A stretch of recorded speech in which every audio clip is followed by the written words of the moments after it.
எல்லாருக்கும் வணக்கம். இன்னைக்கு முர்சிக்கலாம் வாங்க பகுதியில நம்ம பேச எடுத்திருக்க டாபிக் குடும்ப மதிப்பு, அதாவது ஃபேமிலி வேல்யூ. இந்த ஃபேமிலி வேல்யூ அப்படின்றத பத்தி பேசக்கூடிய நிலைமையில நம்ம இப்ப இருக்கோங்க.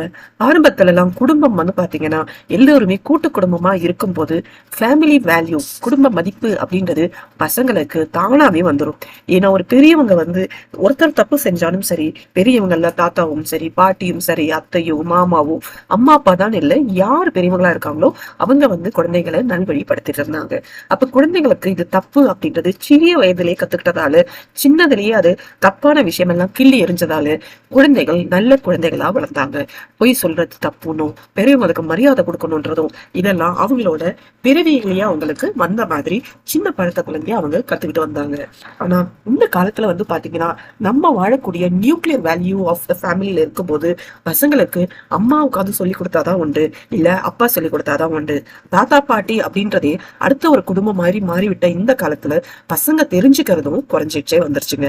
இதுல ஃபேமிலி வேல்யூ அப்படின்றத நம்ம ஒரு லெக்சர் போட்டு சொன்னா மட்டும்தான் குழந்தைகளுக்கு ஓரளவு அதை பத்திய ஐடியாவே கிடைக்க ஆரம்பிக்குது. ஆனா சொல்லும் போது இதெல்லாமா செய்வாங்க அப்படின்னு கேட்கக்கூடிய அளவுக்கு ஃபேமிலி வேல்யூ அப்படின்றது என்னன்னே குழந்தைகளுக்கு தெரியாமையே போயிடுச்சுங்க. அதனாலதான் நம்ம இன்னைக்கு பேச எடுத்திருக்க டாபிக் ஃபேமிலி வேல்யூ, குடும்பத்தின் மதிப்பு. இதை ஏன் தெரிஞ்சுக்கணும் அப்படின்னு பாத்தீங்கன்னா, நமக்கு நடக்கக்கூடிய முக்காவாசி மன பிரச்சனைகளுக்கும் மன அழுத்தம் கொடுக்கக்கூடிய விஷயங்களுக்கும் எல்லாமே பாத்தீங்கன்னா முக்கியமான காரணம் இந்த குடும்பத்தோட மதிப்பு தெரியாததால் தான். குடும்பத்தோட மதிப்பு தெரியாததால் தான் குழந்தைகளும் தானாவே தான் இஷ்டத்துக்கு தாம் போக்குக்கு வளர்ந்து போய் ஃபேமிலிக்கு ஏகப்பட்ட பிரச்சனைகளை உண்டு பண்றாங்க. குழந்தைகள் மட்டும் இல்லைங்க, பேரண்ட்ஸையும் சொல்லணும். முன்னாடிலாம் ஒருத்தரே அட்வைஸ் எல்லாம் பண்றது கிடையாது. எல்லாரும் சேர்ந்து பண்ணும்போது அவங்களுக்கு அது ஒரு பேர்டனா தெரியல. ஆனா இப்ப குழந்தைகளை தட்டி கேட்கிறேன் அப்படின்ற பேருல பேரண்ட்ஸ் அட்வைஸா கொடுக்கும் போது பேரண்ட்ஸுக்கும் அது ஓவர்லோடு மாதிரி இருக்கு. குழந்தைகளுக்கும் ஆமாப்போ இவங்களுக்கு வேற வேலை இல்லை அப்படின்னு நினைக்கிற மாதிரி ஆகுது. சோ நம்ம குடும்ப வேல்யூன்றதை எப்படி உணர்த்தணும், நம்மளோட பிரச்சனைகள் குடும்பத்துல அதிகமா தலை தூக்க கூடாதுன்னு நம்ம நினைச்சோம் அப்படின்னா குடும்பத்தோட மதிப்பு அப்படின்றத பத்தி குழந்தைகளுக்கு சின்ன வயசுலயே புரிய வைக்கணுங்க. சோ அதனாலதான் நம்ம இன்னைக்கு அதை பத்தி தான் பேச போறோம். வாங்க பேசலாம். குடும்ப மதிப்பு. குடும்ப மதிப்பு, குடும்ப மதிப்பு அப்படின்னு என்ன அப்படின்னு நம்ம குழந்தைக்கு சொல்லணும் அப்படின்னா, நம்ம வீட்டுல எல்லாரும் பின்பற்றக்கூடிய ஒரு நல்ல பழக்க வழக்கம், அதுதான் குடும்ப மதிப்பு. அதுதான் நம்மள நல்ல மனுஷங்களா மாத்தும். அவ்வளவுதாங்க. இதுதான் குடும்ப மதிப்பு. சரி, இதுல என்ன என்ன விஷயங்கள்லாம் நம்ம குழந்தைக்கு சொல்லி கொடுக்கணும் மெயினா அப்படின்னா, முதல் விஷயங்க அன்பு காட்டுறது சொல்லி கொடுக்கணும். எப்ப அன்பு காட்டுறது மிஸ் ஆகுதோ அந்த மாதிரி குழந்தைகள் தான் ரவுடி மாதிரியோ ரொம்ப அரகன் மாதிரியோ வளரக்கூடிய சூழ்நிலை உருவாகுது. சோ அன்பு காட்டுறது என்ன, எப்படி அன்பு காட்டுறதுன்றதும் சொல்லி கொடுக்கணும். அன்பை எப்படி வெளிப்படுத்துறதுன்னு கேட்க, அதே சேம் டைம்ல அன்பை எப்படி ரிசீவ் பண்றது அப்படின்றதையும் டூ வே மாதிரி நம்ம சொல்லி கொடுக்கணும். ரெண்டாவது விஷயம், மரியாதை எப்படி கொடுக்கணும்னு சொல்லி கொடுக்கணுங்க.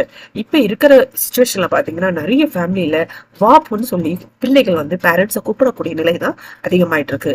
இன்னும் சொல்ல போனா நிறைய குழந்தைகள் தன்னோட பெற்றோர்களை பேர் சொல்லியே கூப்பிடக்கூடிய நிலைமையில இருக்கு. கேட்டா நாங்க அமெரிக்கால இருக்கோம், எங்களுக்கு வெளிநாட்டு கலாச்சாரம் தான் இருக்கு அப்படின்னு பெருமையா சொல்லிக்கிறாங்க. இதுல பெருமைப்படக்கூடிய அளவுக்கு ஒரு விஷயமும் இல்லைங்க. குழந்தைங்களுக்கு மரியாதை கொடுக்கறது அப்படின்றது பாத்தீங்கன்னா பேர் சொல்லி கூப்பிடுறதால அப்படின்றது மட்டும் இல்லை. நீங்களே ஒரு பெரியவங்களை பார்த்தா அவங்களுக்கு மரியாதை கொடுக்குறீங்கன்னு எப்ப தெரியும் அப்படின்னா, அவங்களோட உறவு முறையை வச்சு நீங்க பேர் போட்டு சொல்லும் போதுதான். எப்ப அத்தை மாமான்னு நீங்க உறவு முறையை சொல்றீங்களோ அப்பயே அவங்களுக்கு பாதி மரியாதை கொடுத்த மாதிரி. இந்த மாதிரி மரியாதை கொடுக்கக்கூடிய விஷயங்களும் பெற்றோர்கள் சொல்லிக் கொடுக்கும் போது ஃபேமிலியோட வேல்யூ குழந்தைகளுக்கு தெரியும்.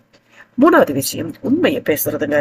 நிறைய பேர்கிட்ட இல்லாத ஒரு விஷயம் இதுதான். தப்பு செஞ்சுட்டு வந்தாலும் நான் தப்பு செஞ்சுட்டேன், தெரியாம பண்ணிட்டேன், இனிமே பண்ண மாட்டேன்னு உண்மை சொல்லக்கூடிய அளவுக்கு சிச்சுவேஷனை பேரண்ட்ஸும் ஏற்படுத்தி கொடுக்கணும், குழந்தைகளும் ஃபாலோ பண்ணணும். நாலாவது விஷயம், ஹெல்ப் பண்ணிக்கிறது. ஹெல்பிங்கா, என்னோட சிஸ்டருக்கா, என் பிரதருக்கா, நான் ஏன் செய்யணும், இது அவங்களோட வேலையாச்சு அப்படின்னு சொல்லக்கூடிய சிச்சுவேஷன் தான் இப்ப இருக்கு.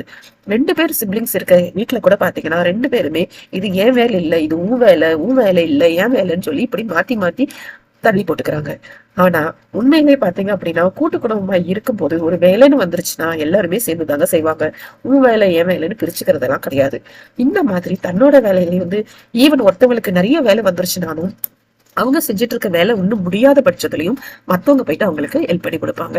ஸோ இந்த மாதிரி ஷேரிங் மெத்தட்ல ஹெல்பிங் பண்ணும்போது பார்த்தீங்கன்னா, உதவி செய்யக்கூடிய மனப்பான்மை வரும்போது பார்த்தீங்கன்னா ஃபேமிலியோட வேல்யூ வந்து நல்ல கிளியரா புரியும். ஸோ நம்ம பசங்களுக்கு ஹெல்பிங் அப்படின்றத சொல்லிக் கொடுக்கணும்.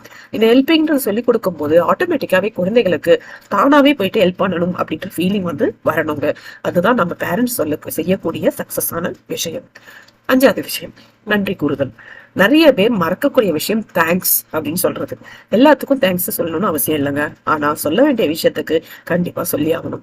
நிறைய பசங்க நான் ஏன் சொல்லணும், அவர் வந்து எங்க வீட்டுல வேலை செய்யற சர்வெண்ட் தானே, அவர்கிட்ட போய் நான் ஏன் சொல்லணும், அவர் சேலரி வாங்கிட்டு தானே வேலை செய்யறாரு, அதுக்கு எதுக்கு நான் தேங்க்ஸ் சொல்லணும் அப்படின்னு மறுத்தெல்லாம் பேசிட்டு இருக்காங்க. தேங்க்ஸ் அப்படின்னு சொல்றது உங்களுக்கு மட்டும் இல்லைங்க, உங்களோட மதிப்பு உயர்த்தக்கூடிய ஒரு விஷயம் தான் அப்படின்னு நம்ம குழந்தைகளுக்கு புரிய வைக்கணும். 6வது விஷயம், பொறுப்புணர்வு, ரெஸ்பான்சிபிலிட்டி. இந்த பொறுப்புணர்வு அப்படின்றதும் கடமை உணர்வு அப்படின்னு சொல்றதும் நிறைய பேருக்கு சுத்தமா இல்லாம போயிடுச்சுங்க. நான் ஏன் செய்யணும், ஒரு கீழே இருக்கிற ஒரு விஷயம் வந்து பாத்தீங்கன்னா ஒரு பில்லோ வந்து சோஃபால இருந்து கீழே விழுந்துச்சு அப்படின்னா நான் ஏன் அதை எடுத்து வைக்கணும், யார் தள்ளி விட்டாங்களோ அவங்களே எடுத்து வைக்கட்டுமே அப்படின்னு சொல்லக்கூடிய மனப்பான்மை தான் இருக்கு. இந்த மனப்பான்மை எப்ப நம்ம சரி பண்றோமோ அப்பதான் வெளில சொசைட்டி லெவல்ல வரும்போது ஒரு டேப் வந்து லைட்டா லீக் ஆயிட்டு இருக்கு, நானும் அச்சோ குடிக்கிற தண்ணி லீக் பண்ணிட்டு இருக்கு, யார் இப்படி பண்ணாங்கன்னு தெரியல, நம்ம கரெக்டா மூடி வைப்போம்னு சொல்லிட்டு தானாவே போயிட்டு ரெஸ்பான்சிபிலிட்டி எடுத்துட்டு ஒரு பப்ளிக்ல இருக்கிற குடிநீர் பைப்பை அவங்க கரெக்டா லாக் பண்ணி வைப்பாங்க. இந்த மாதிரி பொறுப்புணர்வு எப்படி வரும் அப்படின்னு கேட்டீங்கன்னா ஃபேமிலில இருந்து தாங்க வரும். 7வது விஷயம், இது ரொம்ப ரொம்ப முக்கியமான விஷயம்ங்க, ஒற்றுமையா இருக்கிறது, ஒத்துழைப்போட இருக்கிறது. நிறைய ஃபேமிலியில சின்ன சின்ன விஷயத்துக்கெல்லாம் பிரிஞ்சு போயிட்டு நீ அன்னைக்கு என்னைக்கு இப்படி பேசிட்ட அதனால உன் வீட்டுக்கே நான் இனிமே வரமாட்டேன்னு மூஞ்ச தூக்கி வச்சுக்கிறக்கூடிய விஷயங்கள்லாம் நிறைய குடும்பத்துல நடந்துட்டு இருக்கு. உண்மையிலே பாத்தீங்கன்னா உப்புச்சப்பு இல்லாத விஷயம்னு நம்ம சொல்லக்கூடிய மாதிரி பிரச்சனைகள் எதுக்காக ஆரம்பிச்சதுன்னே மறந்து போய் அதுக்கப்புறம் ஏதோ ஒரு பிரச்சனையை நினைச்சுக்கிட்டு பேசிக்காம கொள்ளாம இருப்பாங்க. ஆனா குடும்பத்தோட வேல்யூ வந்து எப்ப இன்க்ரீஸ் ஆகும் அப்படின்னா ஒத்துமையா இருக்கும் போதும் ஒத்துழைச்சுட்டு இருக்கும் போது மட்டும்தாங்க. உனக்கு ஒரு பிரச்சனை அப்படின்னா நான் இருக்கேன், சப்போர்ட்டிவா இருக்கேன்னு சிப்ளிங்ஸ்குள்ள இருக்கிறதும் அதே இதுவை பதிலுக்கு அவங்களும் கொடுக்கறதும் இதுதான் தான் ஃபேமிலியோட வேல்யூவை இன்க்ரீஸ் பண்ணி காட்டுங்க. ஸோ இந்த ஃபேமிலியோட கட்டு செட்டான இந்த 7 விஷயத்த நம்ம குழந்தைகளுக்கு சொல்லிக் கொடுக்கும் போது சின்ன வயசுல இருந்தே சொல்லிக் கொடுக்கும் போது குழந்தைகள் ஆட்டோமேட்டிக்காவே ஈஸியா அதை பிக்கப் பண்ணிப்பாங்க. நம்மளோட குடும்பத்தோட வேல்யூவும் அதிகமாகும். சரி, இந்த குடும்ப மதிப்புகள்லாம் என்ன அப்படின்றத பார்த்துட்டோம். சரி, இதை வந்துட்டு எப்படி குழந்தைகளுக்கு சொல்லி கொடுக்கணும் அப்படின்னு பாத்தீங்கன்னா நம்ம பக்கத்துல உட்கார வச்சு ஸ்டோரி மாதிரி சொல்லி கொடுத்தோம் அப்படின்னா கொஞ்ச நாளையே ரொம்ப போரிங்கா பேசுறீங்க போங்க அப்படின்னு சொல்லி நம்மளே வந்துட்டு வயசான ஆளுங்க மாதிரி ட்ரீட் பண்ணிட்டு போயிடுறாங்க. ஸோ நம்ம குழந்தைகளுக்கு சின்ன சின்னதா செய்யணுங்க.